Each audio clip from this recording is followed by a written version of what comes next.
Welcome to WarTorn's Advanced Muzzle Flash tutorial, where we will be showing you how to create the slide, glow, muzzle flare, and environmental glow aspect of a gunshot, and giving you the tools you need to make your muzzle flash blend with your footage. If you've not already seen the introduction to our tutorial series, go watch that now, but let's jump right in. Once you've imported your footage, you're going to need to select a muzzle flare asset that you'd like to use. In our case, we use the charges from Action Essentials 2.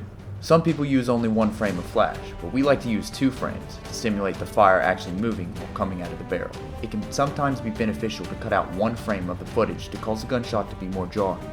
We usually take out a frame right as the weapon starts to kick back. Once you've done this, set your flare to screen or add. Now it's time to start color correcting the muzzle flash itself. We like to use several effects. Curves can be used to change the color of the muzzle flash. Hue and saturation controls how colorful and intense the muzzle flash is. Glow will add a slight glow and kind of feather the edges a bit to make it look more natural. Gaussian blur will allow you to match your camera's sharpness. If the shot is shaky or a little blurry, you can use this tool to blend your muzzle flash as needed. After we color correct our muzzle flash, we like to duplicate it.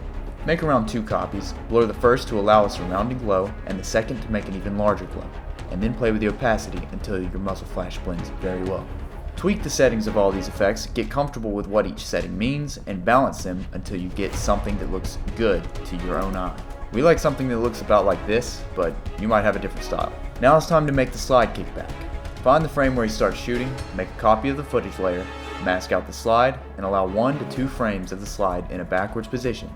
You may have to mask out the front of the slide to make it look like a barrel as well. Just use a piece of your background as a clean plate.